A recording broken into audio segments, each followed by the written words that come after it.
Subscribe करें हमारे YouTube channel को और दबाएं बेल आइकन को ताकि लेटेस्ट अपडेट आपको मिलती रहे। यूनिट हमारे पास पहला हमारा यूनिट 9 आता है। इसमें से उत्पादन लागत एवं आगम, प्रोडक्शन कॉस्ट। सबसे पहले वर्ड हम पढ़ेंगे प्रोडक्शन कॉस्ट होती क्या है, उत्पादन लागत वास्तव में होती क्या है, इसकी वैल्यूएशन हम लोग कैसे जानें। तो उत्पादन लागत का नॉर्मल भाषा में बात करें, सबसे पहले हम ये मार्कर लिए हैं, इस चीज को आप समझिएगा। लागत का मतलब होता है इस मार्कर में वास्तविक लागत क्या हुई है, किसका मतलब होता है कितना पैसा लगा, कितना बनाने में लगा, कितना मैन्युफैक्चरिंग कंडीशन में लगा, कितना इसको ढालने में लगा, कितना लेबर चार्ज का, लाइटिंग कितनी लगी, ये सब एक मार्कर को बनाने में जितना पैसा लगा हो। तो कहने का मतलब होता तात्पर्य हमारे पास मीन्स ये क्लियर हुआ कि सब सारी जितना पैसा लगा हो बनाने में उसकी वास्तविक जानकारी हमें होना चाहिए। जो मार्केट दो रेट होता है, एक मार्केट रेट होता है, कॉस्ट रेट होता है। जो कंपनी रेट होता है वो कॉस्ट वैल्यू होती है। जो कंपनी केवल पता होता है जब बाहर कोई सप्लाई करने लगता है, प्रोडक्शन जुड़ जाता है, कस्टम ड्यूटी जुड़ जाती है, मैंने मतलब अदर चीजें जो जुड़ने लगती है, जो आउट ऑफ स्टेशन चीजें जुड़ने लगती है, तब वो मतलब होता है कॉस्ट लागत नहीं कहते। ठीक है, मतलब होता है उत्पादन लागत नहीं कहते। बात समझ में आई। उत्पादन लागत का मतलब एक शब्द में कहा जाए किसी भी सामग्री को निकालने में जो भी वास्तविक पैसा लगा, वास्तविक अपना बेनिफिट ना जोड़ा जाए, वास्तविक जो लागत लगी हो उसे हम क्या कहते हैं, उत्पादन लागत। जैसे उत्पादन लागत कीमत सिद्धांत को क्लियर हो रहा है। ठीक है, उत्पादन लागत को समझने के लिए आधारभूत सिद्धांत है। क्या है? आधारभूत सिद्धांत। किसी चीज को जानने के लिए, किसी चीज को समझने के लिए कुछ न कुछ सिद्धांत बनाना जरूरी होता है। उत्पादन लागत विश्लेषण अल्पकालीन एवं दीर्घकालीन दृष्टिकोण से किया जाता है। कौन कौन से दृष्टिकोण से? अल्पकालीन और दीर्घकालीन। अल्पकालीन क्या होता है? अल्पकालीन का मतलब होता है जैसे आपकी मेहनत, आप कम भी कर सकते हैं, श्रमिक, कच्चा माल, जैसे दूध, जैसे आपका सब्जी, ये अल्पकालीन होते हैं, बहुत जल्दी खत्म हो जाते हैं। मतलब होता है कि अल्पकालीन के अकॉर्ड में कहा जाए एक साल के अंदर कोई भी चेंज हो जाए या परिवर्तन हो जाए, उसे हम अल्पकालीन कहते हैं। अब अल्पकालीन के दृष्टिकोण से हम पढ़े अध्ययन भी किएंगे, बन जाएगा। सबसे पहला हमारा क्लियर हुआ उत्पादन लागत। क्लियर। उत्पादन लागत का एक शब्द में कहा जाए वास्तविक पैसा कितना लगा, इसकी जानकारी हमें क्या होना चाहिए। तो हमारे पास कुल लागत होती है। आप कपड़े पहनते, शर्ट पहनते हैं, वास्तविक लागत क्या है आपको पता नहीं होती। वास्तविक लागत केवल प्रोडक्ट करने वाले या मतलब होता माल को बनाने वाले लोगों को पता होती है, हमको आपको कभी पता नहीं होती। यदि हम लोगों को पता हो जाए तो वो भी एक विवाद का कारण बनता है। ठीक, इस कारण से हमें लागत पर ध्यान नहीं देना। हम लोग क्या है, हमेशा मार्केटिंग पर ध्यान देते हैं। मार्केट में जो रेट लिखा है, जो कंपनी दे दी है, उसमें बहुत सारे लोगों को ऐड रहता है। जैसे मान लीजिए मार्कर ये हमारे पास 30 रुपीज का मार्कर हमें मिलता है, तो क्या कंपनी ये 30 रुपीज के देती होगी? नहीं, ये कम से कम 15 रुपीज। 5 रुपया आने जाने पूरा खर्च करने के बाद 5 रुपया होलसेल का आता है। होलसेल पैसा कम कमाते हैं, जो फुटकर व्यापारी होते हैं आपके गली चौराहे मोहल्ले वाले, वो ज्यादा पैसा कमाते हैं। ये सबसे इंपॉर्टेंट चीज होती है। लागत बन जाएगा। लागत दो प्रकार की होती है, अल्पकालीन एवं दीर्घकालीन। पहले हम पढ़ेंगे अल्पकालीन, फोकस इसमें करिए। अल्पकालीन इसमें फोकस करो। क्लियर हुआ? अब मैंने अल्पकालीन लागत का विश्लेषण। अल्पकालीन लागत का विश्लेषण का मतलब हमारे पास क्या होता है? अल्पकालीन लागत का विश्लेषण का मतलब होता है ऐसे देखो, हमारे अल्पकाल का वह समय माना जाता है, अल्पकाल का वह समय माना जाता है जिसमें उत्पादन में कुछ साधन, जिसे हम बता रहे थे अल्पकालीन का मतलब कम समय के लिए, कुछ साधन जैसे श्रमिक, कच्चा माल, विद्युत शक्ति आदि को परिवर्तन किया जा सकता है। जैसे मतलब बताया ना, अल्पकाल का मतलब होता है, अल्पकाल लागत का विश्लेषण का मतलब होता है जो कम समय में किसी भी कंडीशन में बदला जाए एक साल के अंदर, ये अल्पकाल लागत होती है। जैसे श्रमिक, कच्चा माल, जैसे दूध, सब्जी, ऐसी चीजें क्या होती बार बार परिवर्तित हो जाती है। अब परिवर्तित हो जाती है। तो इसमें हमारा दूसरा शब्द आता है, फिर इसमें अल्पकाल में हमारा पे एक पहला शब्द फिर से मिलता है कॉस्ट, लागत, टोटल कॉस्ट, कुल लागत। ये कुल लागत कैसे निकलती है? उसमें दो लागत होती है, एक स्थिर लागत होती है, एक परिवर्तन लागत होती है। कौन कौन लागत? स्थिर लागत और परिवर्तन। जिसे फिक्स कॉस्ट कहते हैं, fix cost plus variable cost, इन दोनों को आपस में टोटल का हमारे टोटल आ जाता है, टोटल कॉस्ट। हमारे पास क्या आ जाता है? Total cost, total cost. ये दोनों को, इन दोनों को निकाल कर हम जोड़ देते हैं तो हमारे पास क्या बनता है? Total cost. हमने क्या पाया? कुल लागत में कितने प्रकार? दो, स्थिर या पूरक लागत, स्थिर और पूरक लागत। अब इसमें परिवर्तनशील या प्रमुख लागत। कितने लागत कुल में? दोनों को आपस में जोड़ेंगे तो टोटल लागत बनती है, बन जाएगा। पहला हमने पढ़ा उत्पादन लागत। उत्पादन लागत में दो लागत, एक हमारा अल्पकालीन और एक दीर्घकालीन। हम अल्पकालीन में पढ़ेंगे। अल्पकालीन में हमारे पास मतलब कम समय के लिए, एक वर्ष में किसी भी टाइम में चेंज हो जाए, जैसे श्रमिक, कच्चा माल, विद्युत, दूध, पनीर, दूध हो गया, कच्चा माल मटेरियल हो गया, कोई चीज जो एक साल मतलब होता है, एक महीना या एक साल के अंदर किसी भी टाइम में चेंज हो सकता है। अब अल्पकालीन में हमने पहला पॉइंट पढ़ा कुल लागत। कुल लागत किसके बेस पर निकाला जाता है? स्थिर लागत या परिवर्तन लागत। दोनों को आपस में जोड़ेंगे तो कुल लागत निकलेगी। अब बात होती है स्थिर लागत क्या होता है और परिवर्तन लागत। स्थिर लागत का संबंध समझ लीजिए। स्थिर लागत का मतलब जो लंबे समय के लिए, अच्छे से फोकस कर लीजिए, पूरा ये फोकस हो गया अच्छे से, कोई क्लियर? आज बेहतरीन ध्यान रखिएगा, इसमें अंतर भी आता है, अक्सर पूछा जाता है, बोर्ड एग्जाम के लिए होता है। स्थिर लागत या पूरक लागत। स्थिर लागत का मतलब है जो लंबे समय के लिए, इसकी वैल्यूएशन लंबे समय के लिए की जाती है। और परिवर्तनशील लागत का मतलब जो कम समय के लिए की जाती है। स्थिर लागत और परिवर्तनशील लागत। स्थिर लागत को हम दीर्घकालीन लागत भी कह सकते हैं। क्या कह सकते हैं? दीर्घकालीन लागत भी कहते हैं। पहला पॉइंट में समझिएगा, स्थिर लागत का संबंध अल्पकालीन में उत्पादन स्थिर से होता है। जो मतलब होता है, कहा जाए स्थिर लागत का संबंध अल्पकालीन में जो उत्पादन लंबे समय के लिए हो, वो स्थिर लागत होता है। परिवर्तन लागत का संबंध अल्पकालीन परिवर्तनशील से होता है। परिवर्तन नाम ही है, अल्पकालीन से होता है। किससे? अल्पकालीन। मतलब परिवर्तन को वास्तव में क्या होता है, जैसे ये 5 साल 10 साल के लिए रहता है तो ये 1 साल के लिए रहता है। तो इसमें क्या होता है, ये इसमें चेंज नहीं होता, इसमें परिवर्तन हो जाता है। इसमें आगे बात करें, उत्पादन की मात्रा में परिवर्तन का स्थिर लागत पर कोई प्रभाव नहीं पड़ता। जैसे स्थिर लागत में क्या होता है, क्या परिवर्तन हुआ या नहीं हुआ, इसमें कोई भी प्रभाव नहीं पड़ता। इसमें क्या होता है, स्थिर लागत का एक माइंड में सेट कर लीजिए, जो लंबे समय के लिए है और जिसमें मतलब होता है 10 साल या 15 साल में बदलाव होता है, वो स्थिर लागत होती है। कहीं कोई कास्ट, जैसे आपका भवन, मशीनरी, ठीक है, भूमि, इनमें लंबे समय में परिवर्तन होता है, ये चीज हमारे पास होती है। तो ध्यान रखना, इसमें कोई प्रभाव नहीं पड़ता है, पर इसमें परिवर्तनशील में क्या हो जाता है, तुरंत प्रभाव डाल देता है। अल्पकालीन लागत बंद हो जाने पर स्थिर लागत वहन करनी पड़ती है।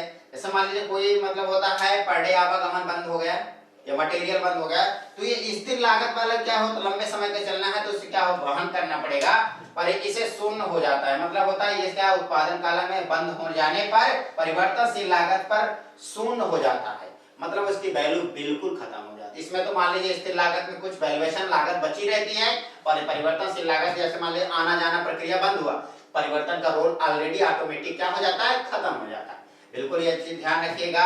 अब उसमें हमारे पास कुल, देखो कुल लागत में से, कुल लागत मतलब टोटल और परिवर्तनशील दोनों को घटाएंगे तो स्थिर लागत प्राप्त हो जाएगा।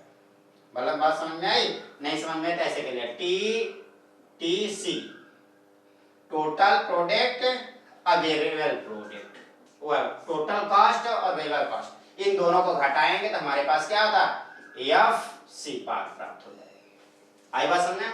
आ रहा समझ में?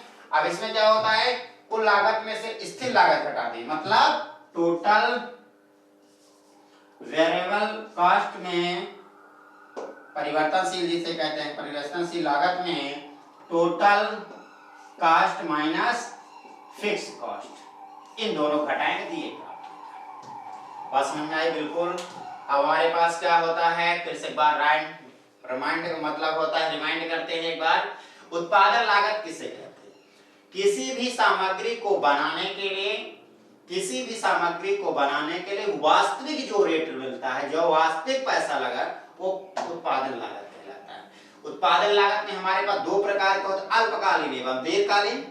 हमने पहले अल्पकालीन पढ़ा। अल्पकालीन का मतलब होता है कम समय के लिए जो हो, जैसे कच्चा माल, मतलब आपका विद्युत शक्ति हो गई, श्रम हो गई, कच्चा माल हो गया, जैसे दूध हो गया, पनीर हो गया, सब्जी हो गई, ये सब क्या होता है अल्पकालीन के लिए होती है, आपके लिए है ना। अल्पकालीन का मतलब कम समय के लिए।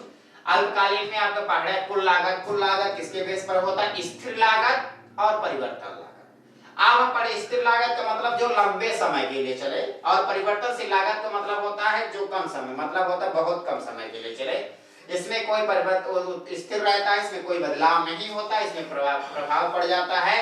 इसमें लागत का कोई प्रभाव नहीं पड़ता, इसमें लागत का प्रभाव पड़ जाता है। इसमें उत्पादन बंद हो जाने पर क्या उसकी लागत में कुछ कंडीशन बची रहती है, पर इसमें बिल्कुल शून्य की वैल्यू हो जाती है। इसको निकाले कुल उत्पादन में परिवर्तनशील लागत को आपस में घटाते हैं तो आपको स्थिर लागत बनता है। परिवर्तनशील लागत निकालने के लिए कुल लागत में स्थिर लागत को घटा देते हैं तो आपको परिवर्तनशील लागत मिल जाता है। ओके, ये चीज क्लियर हुआ? बिल्कुल। अब बात करते हैं इसी के तालिका पर बात कर लेते हैं, दोनों में कंडीशन बिल्कुल समझ में आ जाएगा। कंडीशन तय क्या रहा है बच्चे, फोकस कर लीजिए। तालिका, ये हमारा प्रोडक्ट की संख्या है और ये स्थिर लागत है और ये परिवर्तन। आप कुल निकालना, अभी हम बता रहे थे दोनों को आपस में जोड़ते हैं तो कुल लागत हो जाती है। टोटल वैल्यूएशन हम करते हैं, उसमें टोटल वैल्यूएशन का मतलब होता है जैसे जीरो आपको प्रोडक्ट है, एक आपका स्थिर लागत है और परिवर्तन जीरो है, तो मतलब दोनों का क्या हो मिलाकर एक हुआ। अब इसमें देखो 1000 है, ये 1500 है, तो दोनों को मिलाकर कितना हुआ 1000 और 500, कुल मिलाकर 1500। ये 20 है, फिर कितना 1600, कुल मिलाकर कितना हुआ 600। मतलब आपस में दोनों क्या हो रहा है, ऐड हो रहा है। इस सबको ऐड कर दीजिए, ये हमारे पास क्या हो जाएगा 2200 और ये क्या हो जाएगा 3000। बहुत सरल। इन दोनों को आपस में ऐड करने पर आपका कुल लागत, अभी बता ही रहे थे, कुल लागत के लिए स्थिर लागत और परिवर्तन लागत को दोनों को आपस में जोड़ दिया जाए तो कुल लागत निकल। बिल्कुल सिंपल, बहुत सरल तरीका। अब यहाँ फोकस करिए डायग्राम में, डायग्राम में फोकस करो अच्छे से, फोकस वहीं करो आप जहां जरूरत है। लागत ये हमारे पास, ये पहला हमारे पास कंडीशन देखिए, ये हमारे पास संख्या होती है, इसमें से हमारे लागत की होती है, इसमें क्वांटिटी होती है। अभी जो हम ऊपर दिखाए वही चीज हमारे पास यहाँ है। देखिए स्थिर लागत, पहले देखिए स्थिर लागत के ये हमारी स्ट्रेट लाइन है, ये स्ट्रेट लाइन गई है। देखो ये चीज में कोई बदलाव नहीं हुआ, स्थिर लागत में कोई बदलाव नहीं होता, हमने बताया। ये देखो दोनों चीज वैल्यू लगभग क्या है बराबर। ओके, क्या है दोनों बराबर। अब ये देखो ये हमारे पास परिवर्तन वाली देखो ये गई है, फिर अगली वाली यहां से उठी थी, यहाँ देखो परिवर्तन हो रहा है। ये दोनों क्या है परिवर्तन की है, बात समझ में आई? ये दोनों सर्किल क्या होते हैं परिवर्तन के शो करते हैं, ये दोनों फिक्स के सर्किल। बात क्लियर हुई? ये बहुत आसान सा तरीका है। और ऐसे भी नॉर्मल स्थिर का मतलब होता है उसमें बार बार चेंज नहीं होता, एक कोई भी चेंज होने की कंडीशन नहीं पाई जाती। अब परिवर्तनशील ऑलरेडी नाम से ही शो करता है, उसमें क्या होता है कोई ना कोई चेंजेस होना जरूरी है और होता ही है।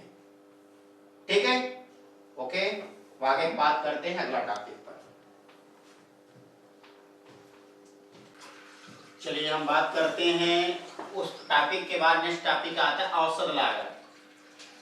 अभी जो स्थिर पढ़े थे परिवर्तन पढ़े थे वही चीज सेम कंडीशन लगभग सारी चीज, बस एक एवरेज उसके पहले औसत जुड़ गया है।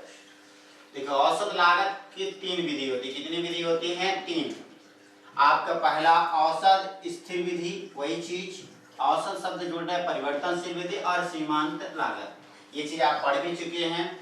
औसत स्थिर क्या होती है, मतलब स्थिर का मतलब जिसका परिवर्तन बहुत कम होता है, एवरेज के अकॉर्डिंग भी परिवर्तन हो। जैसे मान लिया एवरेज का मतलब औसत माना नॉर्मल भाषा में, जैसे 1 लीटर पेट्रोल आप गाड़ी में डाल लेते हैं तो उसको थोड़ा चढ़े, कल चढ़े, परसों चढ़े, नरसों चढ़े, पर एवरेज आपका निकलता है 70 का एवरेज या 60 का एवरेज या 50 का एवरेज है, टोटल करके वो वैल्यूएशन निकली जाती है। उसी तरह औसत कहते हैं। औसत का मतलब अनुमान। जैसे आपने किसी सब्जेक्ट में 60 नंबर पाया, 50 पाया, 80 पाया, 60 पाया, 5 सब्जेक्ट में एक आपने 300 टोटल पाया, ये आपका टोटल एवरेज आएगा। 5 के डिवाइड करके 500 में आपने क्या होता है 60% आया, मतलब होता है ये सब में 60 नंबर नहीं पाए, किसी में कम है किसी में अधिक है, पर एवरेज आपका यही कहता है। ठीक है, औसत याद है, समझ में आया। अब औसत में पहली विधि हम पढ़ेंगे औसत स्थिर लागत। औसत स्थिर लागत का मतलब वही चीज जो साल में एक बार, बहुत कम रेयर केस में 5 साल या 10 साल में परिवर्तन हो। लिखा है कुल स्थिर लागत को वस्तुओं की उत्पादन मात्रा से भाग देने पर औसत स्थिर प्राप्त होती है। मतलब होता है बिल्कुल सवाल बहुत सरल होते हैं। औसत स्थिर लागत जैसे कुल स्थिर लागत बटे कुल उत्पादन। जैसे टोटल मान लीजिए 100 है, उत्पादन की मात्रा 5 है, तो 100 में हम 5 का डिवाइड कर देंगे। कैसे?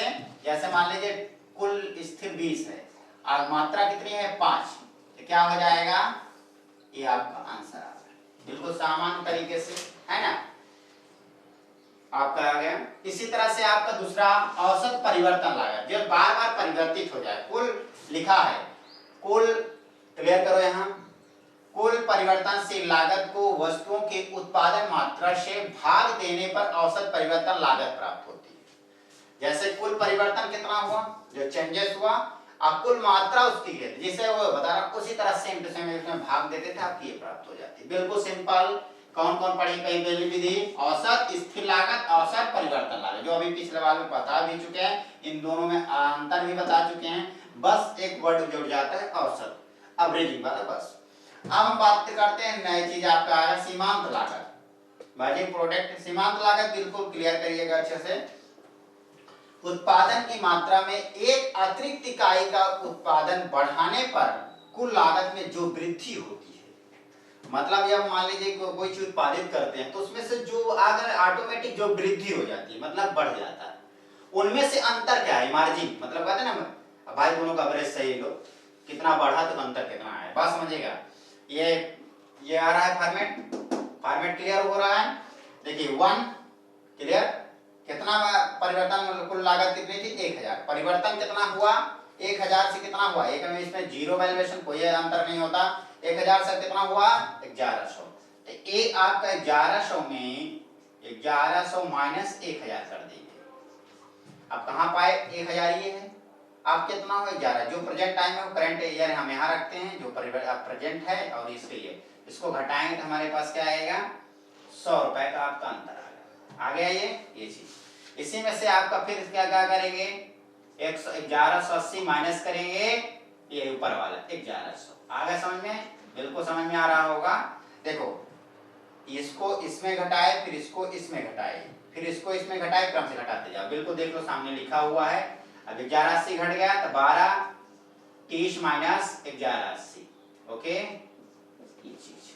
फिर इसमें क्या हो जाएगा 1320, 1320 में कितने घटाएंगे 1230, ये आपका समांतर। दोनों के अंतर ऊपर नीचे वाले डिजिट में जितना अंतर होता है वो सीमांतर लागत कहलाता है। बहुत सरल होता है, समझ में आ गया। देखिए 1100 में 1000 घटाए, फिर 1180 में से 1100 घटाए, फिर 1230 में से 1180 घटाए, फिर 1320 में हम 1230 घटा दिए। बस ये आपका सीमांतर लागत। बहुत ही सरल, आई बात समझे, ये चीज आपका इंपॉर्टेंट हुआ। बात तीन विधि पढ़े आपने, औसत स्थिर लागत और परिवर्तनशील लागत और सीमांतर लागत। ये चीज आपका बिल्कुल क्लियर रखें, है ना। इन दोनों को आपस में घटाते हुए पूरा निकल जाए, आपका जो भी अंतर आएगा वही सीमांतर लागत कहलाएगी। ओके, अब चलते हैं अगले पे, ठीक है। अगले टॉपिक पर लागत वक्र को भी आकार क्यों कहा जाता है। भी आकार मतलब समझते हैं, भी का मतलब ये होता है जैसे जिसकी लाइन ऐसे चलता हो, ये भी आकार शो करता है, ठीक है। ये चीज समझ में आई। कौन सा लागत, लागत मतलब कास्ट, कास्ट की वैल्यूएशन आपकी भी आकार की हो। क्यों भी आकार की होती है, क्यों, क्या रीजन है। पहला रीजन श्रम संबंधी बचत। जैसे श्रम मतलब होता है जब कोई मेहनत करता है उसमें अपने संबंध, उसमें अपनी मेहनत को बचा लेता है। श्रम मतलब मजदूर, बचत का मतलब हम जैसे मान लीजिए फॉर एग्जांपल अपनी मेहनत कैसे बचा सकते हैं। जैसे मान लीजिए फॉर एग्जांपल हमने स्ट्रक्चर को पहले लिख दिया, यदि मान लीजिए हम ना लिखें तो आपको समझ में कम आएगा, इसलिए हम अपनी मेहनत नहीं बचा रहे। ये सही बात है, पॉइंट व्यू। हाँ ये चीज है कि हम आपको ऐसे लेक्चर यू भी आकार की प्रतीक होगा, हमने आपको 10 मिनट लेक्चर दिया, काम खत्म हो जाता है। पर बच्चे क्या होता है इसमें आपको भी वो दिक्कत होती है, इसलिए अपनी मेहनत का मतलब होता है जैसे आपका क्या होता है, आप अभी फिलहाल लॉकडाउन चल रहा है, लॉकडाउन में आपने क्या होता है आप तो सब जानते हैं कि महामारी के भारत देश है, देश विदेश में भी चल रहा है, तो आप अपने घर में भी रहकर ही हम आपकी सुविधा के लिए इतना मेहनत कर देते हैं कि आप लोग अच्छे से आप पढ़ सकें। हमेशा आपको याद भी होगा कि टीचर जितना मेहनत करता है यदि उतना स्टूडेंट जिस दिन मेहनत कर दे तो दुनिया का सबसे श्रेष्ठ वो स्टूडेंट होगा। ये बेस्ट क्वालिटी होती है। हमारे सर भी कहते थे, अब हम तुम्हारे सर हैं इसलिए आप लोगों भी कहते हैं। ये चीज आप पॉइंट भी ध्यान रखिएगा, है ना। श्रम संबंधी बचत, श्रम का मतलब होता है मेहनत का वजह से टेक्निकल विकास हुआ, अच्छे विकास, जहां आपका पहले रोड बनती थी, आप लोग जैसे रोड बन रही है इसमें 200 लोग काम कर रहे हैं, अब वहीं 20 लोग काम कर रहे हैं, बचत हुई। ये चीज अब तकनीकी बचत, ये किसके कारण हुआ? श्रम की बचत केवल तकनीकी है, टेक्निकल के कारण। जैसे आप हम यहाँ हैं रीवा शहर में, आप लोग गांव-गांव में घूम रहे हैं, भाग रहे हैं, टहल भाग रहे हैं, पर आप लोग हमको अच्छे से देख सकते हैं सर कहाँ हैं, क्या कर रहे हैं। तो हम आपके सामने जो चीज प्रेजेंट करते हैं वो सिर्फ टेक्निकल के कारण, सिर्फ ये देन है, टेक्निकल विकास के कारण। अच्छे मोबाइल हो गए, यूट्यूब हो गया, गूगल हो गया, व्हाट्सएप हो गया, इसके माध्यम से हम आपके पास संपर्क में रहते हैं। यह टेक्निकल। अब टेक्निकल का मतलब होता है इसमें लागत में टेक्निकल कैसे, नई नई मशीनें जो कम लागत में अच्छी उत्पादन या कम इलेक्ट्रिसिटी चार्जेस में अच्छे प्रोडक्ट देती हैं, इसको भी कारण से हमारे वी आकार में शो करता है। विपणन के वचन, विपणन का मतलब होता है विवरण से। विपणन का मतलब क्या होता है? विवरण से। किसी चीज को विवरण कैसे दिया जाता है? विवरण का मतलब होता है आपका श्रम कितना लगा, आपकी टेक्निकल आपकी मेहनत कितनी लगी, इसका हमको सही तरह के विवरण सबको देख रहे हो। जैसे मान लीजिए इस मार्कर को प्रोडक्ट करने में कितना पैसा लगा, वास्तव में मेहनत कितनी लगी, इसे विकास करने में कितना लगा, इंजीनियरिंग कैपिटल से कितना लगा, ये सारी चीजें हमें क्या करता है? फोकस करता है। ये हमारे विपणन। प्रबंधक क्या होता है? प्रबंधक मतलब होता है दुनिया का सबसे बेस्ट मैनेजर, जो किसी की चीज का कोई भी हो इंसान, जो उसके प्रोग्रेस के लिए बेस्ट होता है। प्रबंधकीय बचत का मतलब होता है जो मैनेजर चाहिए, या तो मान लीजिए जो घर का जैसे मुखिया होता है, घर का मुखिया मतलब होता है मालिक। जैसे प्रधानमंत्री यदि हमारे मोदी यदि चाह रहे हैं देश को हमारी बचाना चाह रहे हैं, इसलिए निरंतर उनके नियम को पालन किया जा रहा है, सब वैल्यूएशन करी जा रही है, स्तर बढ़ाया जा रहा है, इस कारण प्रबंधकीय बचतें हो रही। क्या हो रही हैं? प्रबंधकीय बचतें। प्रबंधकीय बचतें का मतलब होता है बेटा सबसे बड़ी चीज होती है कम समय में अच्छी चीज को कैसे लाया जाए, ये प्रबंधकीय होती है। प्रबंधकीय मतलब होता है अच्छी चीज, समय को बचाना। अगला पॉइंट पर फोकस करिए। अगला टाइम हो गया, दिख रहा है सबको, ये स्ट्रक्चर भी दिख रहा है, अच्छे से क्लियर करिएगा। अब ये लास्ट टॉपिक है आगम की अवधारणा। जैसे अपने हम लोग पढ़ चुके हैं, बस एक आगम शब्द का, आगम शब्द होता क्या है? आगम शब्द का मतलब होता है फ्यूचर प्लानिंग, जो आने वाला है। आगम मतलब जो आने वाला है। आगम शब्द या रेवेन्यू कंडीशन आपने 11th का अकाउंट में भी पढ़ा होगा, आपने देखा भी होगा। आगम की अवधारणा का मतलब होता है ये जो हमारे पास है कोई चीज आने वाला उसके पहले से वैल्यूएशन करना, ये क्या कहलाती है? आगम की अवधारणा कहलाती है। क्या कहलाती है? आगम की अवधारणा। आगम मतलब होता है आने वाली कंडीशन को सही तरीके से मापना, तौलना, क्या कहलाता है? आगम कहलाती। क्या कहलाती है? आगम कहलाती। आगम में 3 प्रकार, कुल आगम, औसत आगम और सीमांतर। अभी हम एक कुल स्थिर पढ़ चुके हैं, औसत स्थिर भी पढ़ चुके हैं, परिवर्तनशील स्थिर भी पढ़ चुके हैं, सीमांत आगम पढ़े। सिर्फ एक शब्द का आगम शब्द का परिवर्तन हो, उसको हम थोड़ा सा डिफाइन कर चुके हैं। चलिए अब स्ट्रक्चर के रूप में से बात करेंगे तो बहुत अच्छे समझ में आएगा, है ना। जैसे 1 2 3 4 5 क्वांटिटी दी है। अब हमारे पास ये आपका कुल आगम भी दी 20 36 48 और 50 और 60। ये क्या होता है? कुल आगम बटे, ध्यान रखिएगा, जो चीज होता है कुल आगम बटे क्वांटिटी होती है। क्या होती है? क्वांटिटी। ये देखिए कैसे निकलेगा, 20 में 1 का भाग देंगे कितना आएगा, 20 ही आएगा। ठीक, आवाज में ये 36 है, ये 2 है, देखिए 36 डिवाइडेड 2 बराबर क्या हो जाएगा, 80। ये कहां से आया, बताए ना, औसत जितना होगा कुल आगम, ध्यान रखिएगा, ये कुल टोटल में हमारे पास क्या आता है, डिवाइड कर देते हैं, कुल आगम जितना हो उसमें क्वांटिटी को डिवाइड करने में आपकी ये पी प्राप्त हो जाता है। ठीक है, ये आपका समझ में आया, इसको इससे भाग दिया, इसको इससे भाग दिया, इसको इससे भाग दिया, इसको भाग, जो आएगा वो आगम होगा। बात समझ में आई, कहने का तात्पर्य ऐसे भी कर सकते हैं, कुल आगम बटे वस्तु की कीमत, मतलब क्वांटिटी, ये भाग देंगे तो आपकी ये प्राप्त। ओके, अब 48 में 3 का भाग दीजिए, 48 में 3 का भाग देंगे 16 आएगा, 56 में 4 का भाग देंगे 14 आएगा, और 60 में से 5 का भाग देंगे तो 12 आएगा। आगे आपका समझ में आया, ये कहां से आया, इसको इसमें डिवाइड कर, इसको इसमें डिवाइड कर, इसमें डिवाइड, आपका क्या हुआ, औसत लागत में औसत आगम आ गया। ठीक है, औसत एवरेज आ गया 20 का, है ना। अब सीमांत कैसे निकलते हैं, इसमें दोनों घटाते जाते हैं, पीछे बारे में बात कर चुके हैं। इसमें 20 में 0 घटाएंगे कोई वैल्यू नहीं, 0 रहेगा। इसमें से आप क्या करेंगे, 20 में से 18 घटाएंगे 2 आएगा। ठीक है, अब हमारे पास कैसे निकल रहा है,